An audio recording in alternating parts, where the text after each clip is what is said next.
فإنك أنت أهل التقوى وأهل المغفرة. أما بعد فأعوذ بالله من الشيطان الرجيم. بسم الله الرحمن الرحيم. فقلت استغفروا ربكم إنه كان غفارا. صدق الله العظيم.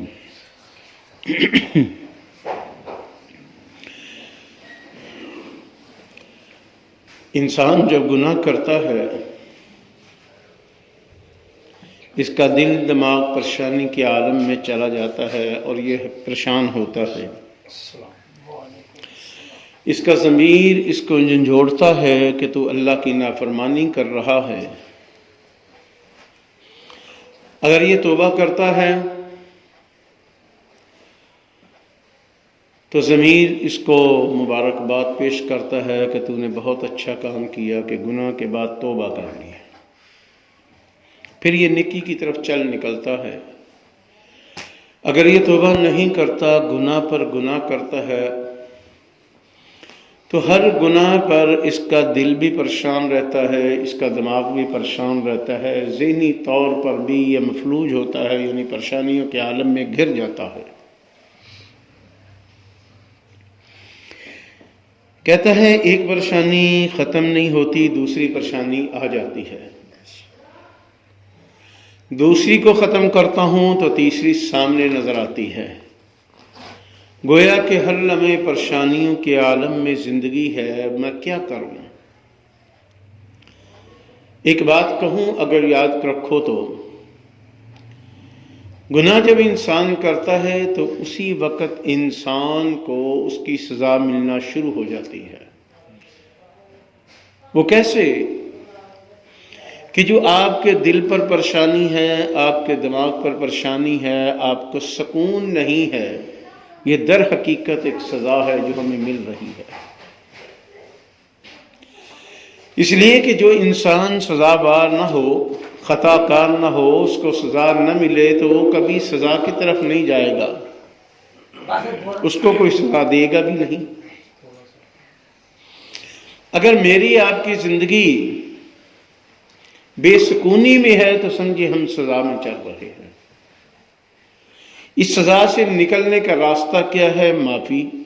جس طرح ہم دنیا میں ایک دوسرے سے معافی مانگتے ہیں کہ مجھ سے خطا ہو گئی، میرے سے بھول ہو گئی، مجھے معاف کر دو، ہم معافی مانگتے ہیں. نتیجہ کیا نکلتا ہے؟ سامنے والا معاف کرتا ہے.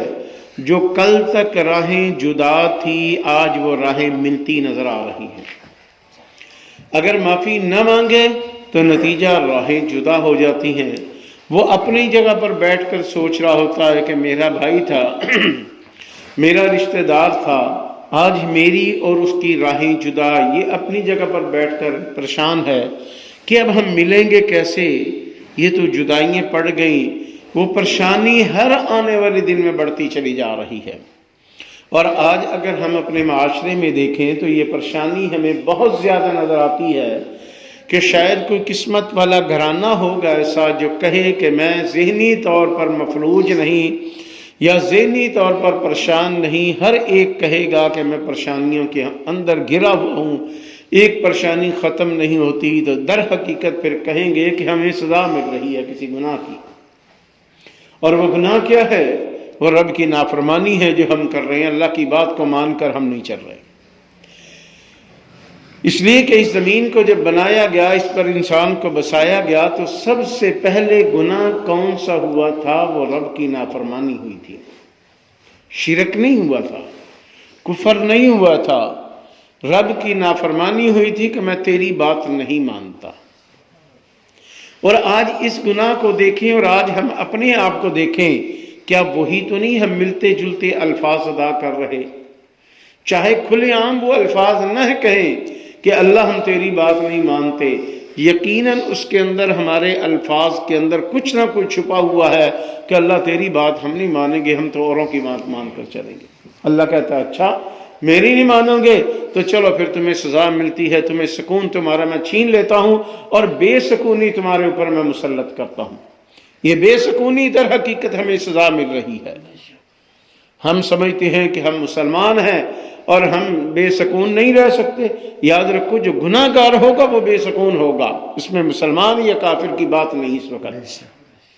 اس وقت ہے اللہ کی نافرمانی کی بات. جو بھی کرے گا وہ بے سکونیوں کے اندر چلا جائے گا. آج کے کافر کو جا کر دیکھ لو, وہ بھی کہے گا کہ میری زندگی میں سکون نہیں. وہ سکون کی تلاش کے اندر مارا مارا پھر رہا ہے. آج کا مسلمان اس کو بھی دیکھو تو یہ کہے گا کہ مجھے سکون نہیں, یہ بھی سکون کے لیے مارا مارا پھر رہا ہے. کبھی ایک جگہ جائے گا, کبھی دوسری جگہ جائے گا, کبھی تیسری جگہ جائے گا. بھائی اتنی دور تم گھر چھوڑ کر کیوں آئے؟ میں سکون کی تلاش کے اندر آیا ہوں کہ یہاں سکون کی وہ گولی ملتی ہے, وہ گولی اگر کھاؤں تو مجھے سکون مل جائے گا, میری زندگی میں راحت اور اطمینان آ جائے گا. بھائی تو اتنا سفر کر کے اتنے 100 میل دور آن بیٹھا ہے کس لیے؟ کہ یہاں سے وہ ٹیبلٹ ملے گی, یہاں سے وہ گولی ملے گی جس کو میں کھاؤں گا تو مجھے سکون ملے گا. وہ کون سی گولی ہے؟ وہ در حقیقت توبہ استغفار کی گولی ہے. وہ توبہ کی گولی ہے جو ہم تلاش کر رہے ہوتے ہیں. حالانکہ وہ ہمارے یہاں بھی مل رہی ہے. لاہور جاؤ گے وہاں بھی ملے گی, راول پنڈی چلے جاؤ گے وہاں بھی ملے گی, کراچی کا سفر کرو وہاں بھی ملے گی. کوئی جگہ ایسی نہیں اس وطن عزیز کے اندر جہاں استغفار کی گولی نہ مل رہی ہو. مگر ہم نے سوچنا ہے کہ ہم اس گولی کو لے رہے ہیں یا نہیں لے رہے, اس کا استعمال کر رہے ہیں کہ نہیں کر رہے. کیا اس گناہ سے جو بے سکونی کی طرف ہمیں لے کر چلا گیا اور اللہ کی ناراضگی کا باعث بنا ہم بے سکون ہو گئے, اس کو سکون کو کیسے ہم حاصل کریں گے؟ اس سزا سے ہم کیسے بچیں؟ ایک عجیب سا واقعہ اچانک ذہن میں آ گیا. ہارون رشید کا زمانہ ہے تو خواجہ بہلول رحمت اللہ علیہ مجذوب قسم کے ایک انسان تھے جو اس کی محفل کے اندر آیا کرتے تھے. تو بادشاہ نے درباریوں کو کہا ہوا تھا یہ جب آئے تو اس کو روکنا نہیں, اس کو آنے دینا ہے. اس کے لیے دروازے کھلے رکھنا, بند نہیں کرنا. مطلب کہو کہ یہ پاگل سا مجذوب سا انسان ہے تو اس کے دروازے بند کر دیے جائیں. نہیں, دروازے نہیں بند کرنے اس کے. انہوں نے کہا ٹھیک ہے. آج تو پاگلوں کے لیے دروازے, اچھے خاصوں کے لیے دروازے بند ہو جاتے ہیں بادشاہوں کے, تو پاگل کے لیے کون کھولے گا دروازے؟ وہ ایک دیکھے تو رب کا ہی در ہے جہاں سب کے لیے دروازے کھلے ہیں.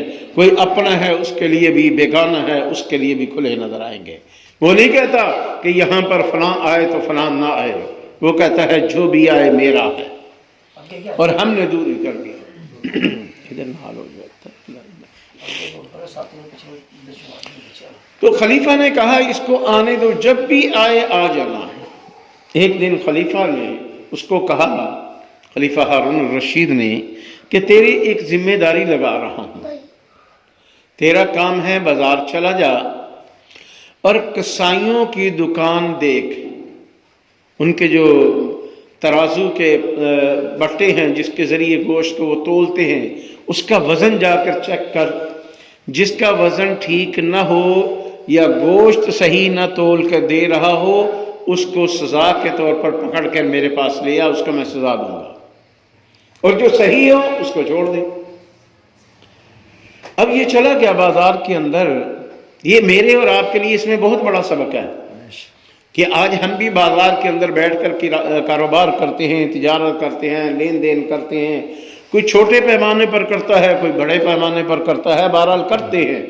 اور ان سب کے لیے اس کے اندر سبق موجود ہے کہ ہم سوچیں اس واقعے کو سامنے رکھ کر کہ میں کس جگہ جا کر نقصان اپنا کر رہا ہوں, میں کس جگہ اللہ کو ناراض کر رہا ہوں, کس جگہ بے سکونی کو میں خود اپنی طرف کھینچ رہا ہوں. وہ چلا گیا بازار کے اندر, دیکھتا رہا. جب کوئی گوشت والا نظر آتا, اچھا بھی کیا حال ہے تیرا, یہ نہیں اس کے بٹے نہیں دیکھنے کہ یہ صحیح ہیں, وزن میں پورے ہیں کہ نہیں, ٹھیک ہے, چھوڑ دیا اس کو. اچھا تم گوشت بیچ رہے ہو, کیا حالات ہیں تیرے؟ انہوں نے کہا جی میرے بڑے ماڑے حالات ہیں, پریشانی ہے, اتنا گوشت بھی بکتا ہے مگر پریشانی ختم ہی نہیں ہوتی, پریشانی بڑھ رہی ہے ہر آنے والے دن میں, پریشانی بڑھ رہی ہے. اچھا سچی سچی بتا گوشت کتنا تول کے دیتا؟ اللہ کو حاصل ناصر جان کے بتا. وہ بھی کہہ رہا تھا کلو کا کوئی تھوڑا سا کم دیتا ہوں. پھر پتھر اٹھانا، اس کا جو وزن کا رکھنا تو کلو سے کم، سیر سے کم نکلتا، اور رکھ کر چھوڑ کر آ جاتا، اس کو کچھ نہ کہتا. دوسرے کے پاس، تیسرے کے پاس، چوتھے کے پاس، جس کے پاس جاتا بٹے بعد میں دیکھتا، پہلے اس کے حالات پوچھتا، تیرے کیسے حالات ہیں، گھر میں کیسا نظام چل رہا ہے، کھانا پینا کیسا چل رہا ہے. کہتے بڑی بے سکونی ہے، کھانا پینا پورا نہیں ہو رہا. حتیٰ کہ شام تک چلتا رہا. جنہوں نے کہا کہ بہترین حالات ہیں، جنہوں نے کہا نہیں بہترین، سب کی سنتا ہوا شام کا پہنچ کے دربار میں. ہاں جی کیا حالات ہیں؟ جب خلیفہ نے پوچھا، کہنے لگے جو بے ایمانی کرنے والے ہیں اللہ ان کو دنیا میں سزا دے رہا ہے. اللہ ان کو دنیا میں سزا دے رہا ہے، اور جو بالکل صحیح ترازو رکھ کر پوری پیمائش کے ساتھ دے رہے ہیں اللہ ان کو خوشحالی دے رہا. یعنی جن کا سیر کا بٹا پورا ہے، 2 سیر کا پورا ہے، کمی پیشی نہیں، اور گوشت بھی وہ صحیح دے رہے ہیں، تو ان کی زندگی میں سکون ہے. اور جو کمی پیشی کر رہے ہیں ان کی زندگی کے اندر بے سکونی ہے. تو بادشاہ نے کہا لے کر کیوں نہیں آیا ان کو؟ کہنے لگا اس لیے نہیں کہ اللہ ان کو سزا دے رہا ہے، تم نے دے کر کیا کرنی؟ تم تو تھوڑا سا مارو گے، تھوڑا سا قید میں رکھو گے، پھر چھوڑ دو گے. اللہ تو مستقل ان کو سزا دے رہا ہے. تو یہ سوچے ہم کہ اگر میری زندگی آج بے سکونی میں ہے، کہ میں بھی ایسی حرکت تو نہیں کسی جگہ کر رہا. میرے کاروبار میں جو کمی پیشی، اتار چڑھاؤ آ رہا ہے، کیا اس وجہ سے تو نہیں آ رہا کہ میں بے ایمانی کر رہا ہوں یہاں پر؟ یاد رکھنا جب انسان بے ایمانی کرتا ہے تو کاروبار میں بھی اتار چڑھاؤ آتا ہے. سب کچھ ہونے کے باوجود اس کی طرف کوئی نہیں آئے گا. یہ اللہ کی طرف سے سزا مل رہی ہے آج ہمیں، کہ ہم میں ہر انسان پریشان ہے. جہاں آج ہم صبح کو ایک ایک آدمی سے جا کر شہر میں پوچھنا شروع کریں، ایک ایک عورت سے جا کر پوچھنا شروع کریں، کیا تم پریشان ہو یا بے سکون ہو یا سکون میں ہو؟ پریشانی میں ہو، اطمینان میں ہو، سکون میں ہو کہ بے سکونی میں ہو؟ ہم اپنے آپ کو دیکھ لیں جو یہاں بیٹھے ہیں، کہ ہم سکون میں ہیں زندگی میں یا بے سکونی میں ہم زندگی گزار رہے ہیں؟ میرا خیال ہم سب کچھ نہ کچھ بے سکونی میں ہیں، کچھ نہ کچھ بے سکونی ہمیں مل رہی ہے. تو پھر سوچیں ہم اللہ کی کتنی بڑی نافرمانی کر رہے ہیں، جو اللہ نے ہمیں سزا کے طور پر بے سکون کر دیا ہوا، ہمیں کانٹے دے دیے ہیں، اور کانٹوں پر نیند نہیں آیا کرتی کسی کو. آج ہر دکاندار، ہر تاجر پریشان ہے، رات کو نیند نہیں آ رہی، پتہ نہیں کل کیا بنے گا، اور جو گزرا ہے وہ کیا تھا، آنے والا کل کیا ہے، کہ بے سکون ہے. اور بے سکون جو ہو اس کو چین کہاں ملے گا؟ آج ہمیں چین نہیں مل رہا. چین کی گولی ہم تلاش کر رہے ہیں. کچھ ایسے نادان ہیں جو چین کی گولی ہے، وہ گئے ڈاکٹر کے پاس، نیند کی گولی لی اور کھائے اور سو گئے. وہ سمجھا کہ ہمیں سکون مل گیا.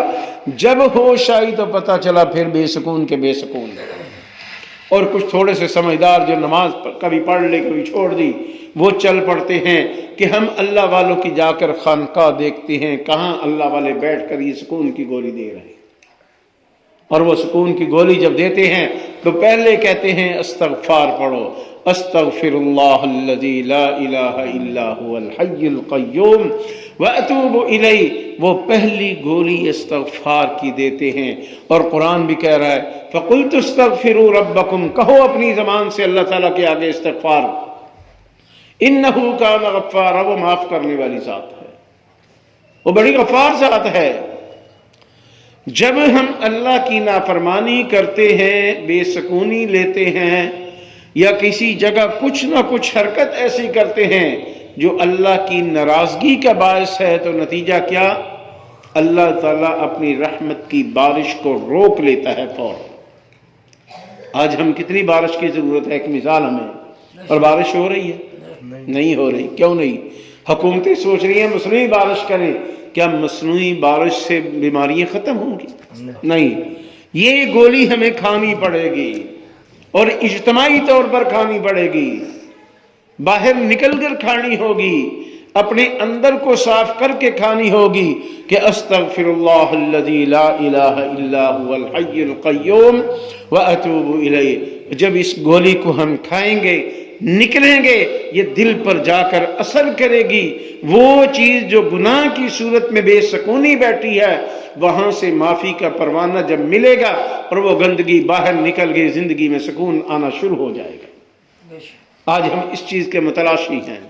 یہاں بیٹھنے کا مقصد بھی یہی ہے کہ ہمیں ہمارے اندر جو بے سکونی ہے وہ کیسے ہم نے ختم کرنی ہے، اس چیز کو ہم نے تلاش کرنا ہے۔ بے سکونی کیسے ختم ہو، اس کی پہلی گولی، پہلی ٹیبلٹ کیا ہے؟ استغفار کریں اور کثرت استغفار کریں۔ اور مفتی ظفر علی خان صاحب رحمۃ اللہ علیہ ایک بڑا عجیب جملہ فرمایا کرتے تھے، جو انسان استغفار کرتا ہے اور کثرت کرتا ہے، اس کی زندگی میں سکون نہ آئے، مجھے آ کر پکڑ لو۔ اس کے اندر سکون نہیں، دنیا کی دولت اس کے پیچھے ماری ماری پھرے گی۔ ہم آج دنیا کی دولت کے پیچھے جا رہے ہیں کہ ہمیں مل جائے، ہم نے یہ چیز لینی ہے، دولت ہوگی تو لیں گے، یہ چیز لینی ہے، پیسے ہوں گے تو لیں گے، مکان لینا ہے، پیسے ہیں تو لیں گے۔ وہ کہہ رہا استغفار تو کرو، اللہ سے معافی تو مانگو، اللہ سب کچھ دے گا، اللہ سب کچھ دے گا۔ یرسل السماء علیکم مدرارا ویمددکم باموال وبنین۔ وہ کہتے ہیں اللہ مال بھی دے گا، کتنا لینا ہے تم نے مال؟ اتنا دے گا کہ تمہاری جیبیں بھر جائیں گی، ختم ہو جائیں گی، مگر مال آنا ختم نہیں ہوئے گا۔ تم آؤ تو صحیح استغفار کی طرف، مگر ہم ہیں کہ استغفار کی طرف نہیں آتے۔ ہم آج رسموں میں چلے گئے، رسومات والی زندگی ہم نے بنا لی، سنت والی زندگی نہیں بنائی۔ اور اللہ تعالیٰ نے اپنے محبوب صلی اللہ علیہ وسلم جو معصوم عن الخطا ہیں، ان کو بھی کہا کہ استغفار کرو۔ فسبح بحمد ربک واستغفر، اپنے رب کی تعریف کرو، اس کی حمد کرو اور استغفار کرو۔ جب نبی اس کو کہا جا رہا ہے کہ ہمیں کیوں نہیں کہا گیا؟ ہمیں تو درجہ اولا کرنا چاہیے، پہلے سے زیادہ کرنا چاہیے۔ اور ہم اپنی زبان پر کبھی استغفار کا ترانہ لے کر نہیں آئے، کبھی ہم نے اس گولی کو نکلنے کی کوشش نہیں کی، اس لیے کہ یہ گولی بڑی کڑوی ہے، یہ ایک دفعہ سارا اندر جھنجھوڑ دیتی ہے۔ گویا کہ کوڑ تمے کی گولی ہے، سامنے آنی ہے اور منہ کڑوا ہونا شروع ہو جانا ہے۔ سامنے آئے گی تو منہ کڑوا ہوگا، اور کڑوی دوائی ہم کھانے کا کہاں عادی رہے۔ استغفار جب انسان پڑھتا ہے تو اندر ایک دفعہ ہلتا ہے، دماغ ایک دفعہ ہلتا ہے، دل ہلتا ہے۔ کیوں؟ اندر جو گناہ ہوئے وہ کٹنا شروع ہوتے ہیں۔ ہم سمجھتے ہیں کہ شاید ہمارا دل اندر سے کٹ رہا ہے، ہمارے دل میں بے چینی شروع ہو گئی ہے، دماغ پڑھنے کی طرف نہیں آ رہا، وہ در حقیقت گناہ ہے جو مٹ رہے ہوتے ہیں۔ ان کی نحوست تمہارے اندر سے ختم ہو رہی ہوتی ہے، اور شیطان کہتا ہے کیوں نحوست تو ختم کرنے لگا ہے؟ وہ دل اب بے چین ہو گیا پہلے سے زیادہ۔ وہ کہتا ہے گولی کو یہ پھینکو، ہم اسی طرح ٹھیک ہیں، یہ بڑھیا گولی، ہم نہیں کھاتے گولی کو۔ اور یہاں بیٹھنے کا مقصد کیا ہے؟ جو گولی ہمیں ملے تو ہم اس کو اپنی زندگی میں لے کر آئیں، کھائیں۔ آج ہم بیمار ہیں تو بیمار کے لیے گولی ہونا ضروری ہے، ٹیبلٹ کا ہونا ضروری ہے، کیپسول کا ہونا ضروری ہے، انجیکشن کا ہونا ضروری ہے، ڈرپ کا ہونا ضروری ہے۔ تو انہی میں سے ایک یہ گولی ہے جو آج ہم کھایا کریں۔ کس کو مال کی ضرورت نہیں ہے؟ ہم میں سے سب کو ہے، تو کیوں نہیں ہم پڑھتے؟ جب اللہ کہتا ہے میں دوں گا مال اس کے ذریعے، کیوں زبان سے استغفار کرو تو دیکھو تمہاری طرف مال متوجہ ہوتا۔ آج ہم سارا دن مال کے پیچھے، سارا دن مال کے پیچھے پیچھے، اور مال آگے آگے۔ تھوڑا سا آ جائے ہم اس کو کس طرح سنبھال کے رکھتے ہیں۔ اور کبھی یہ دیکھا آپ نے کہ ایک انسان کے پاس اتنے مال و دولت ہو، اتنا پیسہ ہو، اور وہ گاڑی کے اندر سریعام اس نے رکھا ہو، کار ہو؟ کبھی دیکھا؟ یہ ایک دفعہ منظر میں نے اپنی آنکھوں سے دیکھا، گاڑی بند ہے، پچھلی سیٹ کے اوپر تک اتنا مال پڑا ہوا ہے، اور مجال ہے کوئی آ کے چھیڑ جائے۔ کیوں؟ وہ کہتے ہیں کہ میں نے پورا حق ادا کیا ہوا ہے، میرا مال کوئی لے نہیں سکتا، یہاں سے کوئی چرا نہیں سکتا کہ میں نے پورا حق ادا کیا تھا۔ ایک اللہ والے کا واقعہ آ گیا یاد، انہوں نے ایک لوہے کا صندوق سا بنایا ہوا تھا، اس کے ساتھ چھوٹا سا جندرا لگایا ہوا تھا، ایک بڑا سارا چھوٹا سا، بالکل جو تھوڑا سا زور لگاؤ ٹوٹ جائے۔ اس کے اندر اپنی پیسے بھی اور لوگوں کی امانتیں بھی ساری کی ساری اسی کے اندر رکھی ہوئی، جس کی جو بھی امانت ہے وہ اندر پڑی ہے۔ اب وہ اپنے پیسوں سے بھی جو زکوٰۃ بنتی سالانہ ادا کرتے، اور جن کے پڑے ہوئے تھے ان کو بھی کہتے بھئی اپنی زکوٰۃ وقت پر ادا کرو، سارے ادا کرتے۔ ایک دفعہ رات کا وقت ہوا کہ چور آ گئے، اور چور آ کر اس تالے کو توڑنے لگ گئے۔ اب جب تھوڑی سی آواز شور کی آئی تالے کے توڑنے کی تو فوراً آنکھ کھلی، تو کیا کہنے لگے، تم اس تالے کو توڑ نہیں سکتے، چھوٹا سا تالا ہے، تم اس کو توڑ نہیں سکتے۔ بجائے یہ کہ چور کو پکڑے، تو وہ بھی کہنے لگے کیوں نہیں توڑ سکتے، چھوٹا سا تالا بھی توڑ لو، توڑ سکتے ہو تو توڑ لو۔ یہ کہہ کر کپڑا لیا اور لیٹا اور سو گیا۔ ساری رات لگے رہے، وہ تالا نہ توڑ سکے۔ صبح جب اذانوں کا ٹائم ہوا، اٹھے تو وہ چور کہنے لگے وجہ کیا ہے، ہم کیوں نہ تالا توڑ سکے؟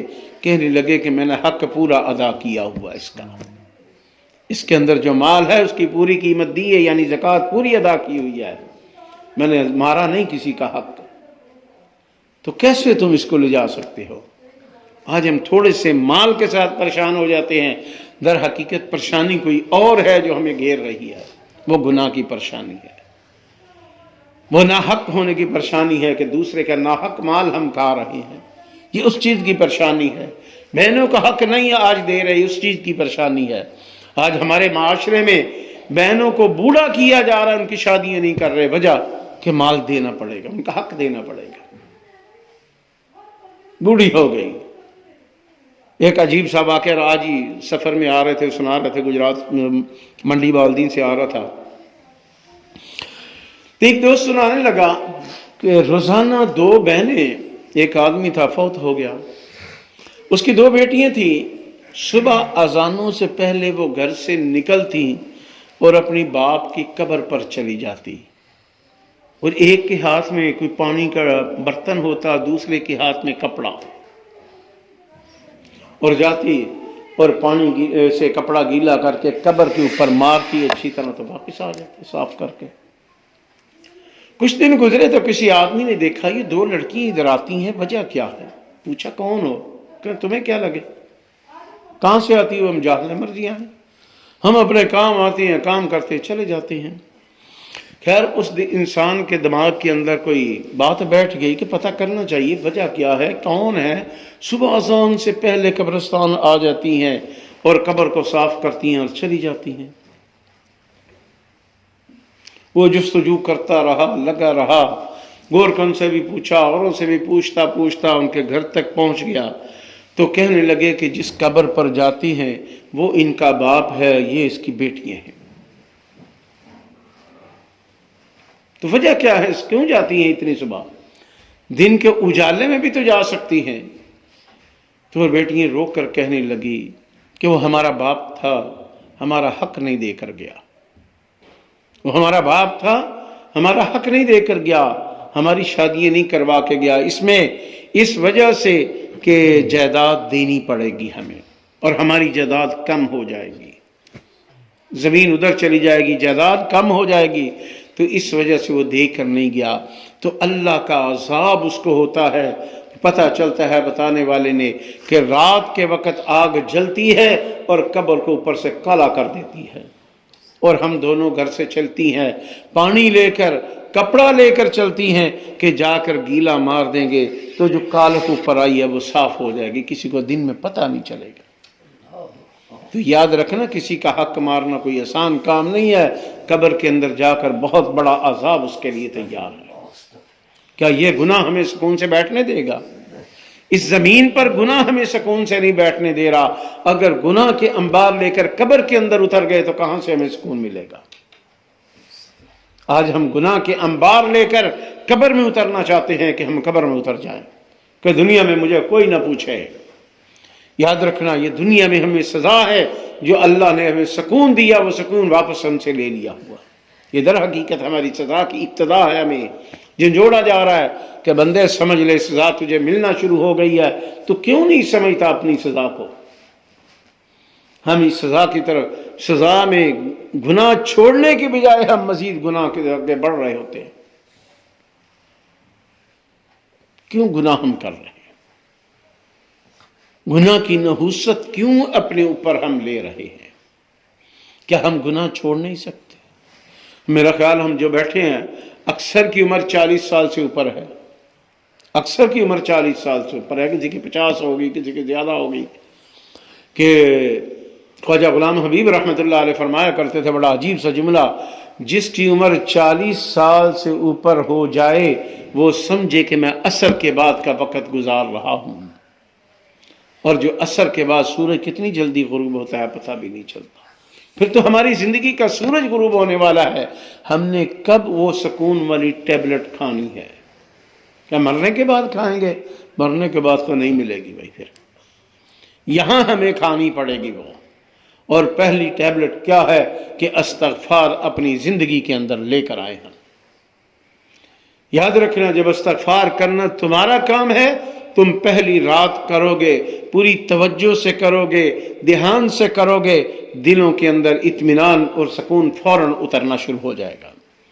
اس لیے کہ رب کا قرآن کہتا ہے الذین آمنوا وتطمئن قلوبہم بذکر اللہ، جو لوگ دلوں کے اطمینان چاہتے ہیں، جو ایمان والے دلوں کا اطمینان چاہتے ہیں، الا بذکر اللہ تطمئن القلوب، وہ تو اللہ تعالیٰ نے اپنی یاد کے اندر رکھا ہے۔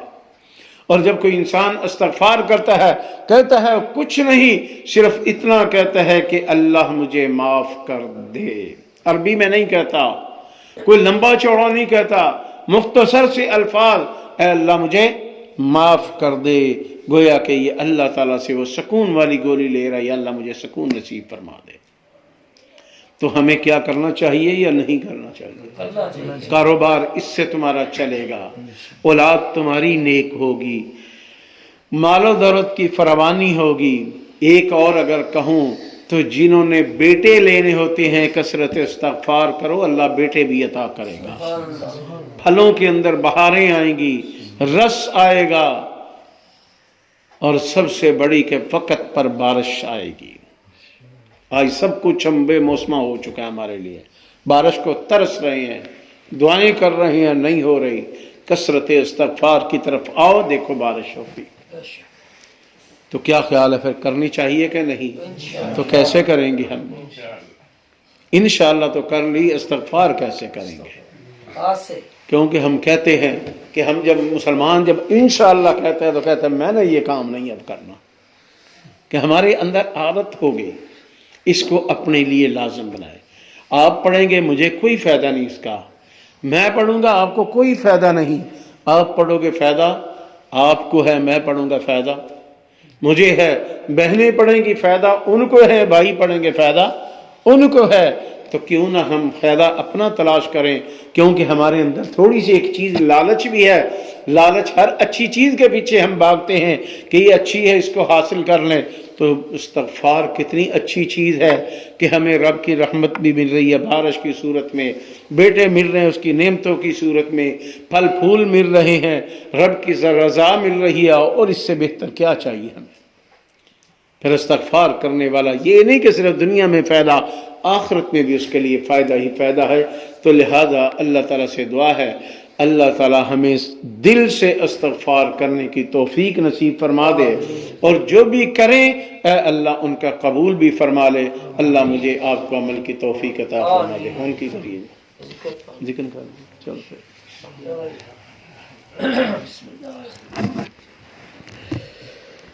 سارے استغفار کچھ دیر کے پڑھ لیں۔ استغفر اللہ استغفر اللہ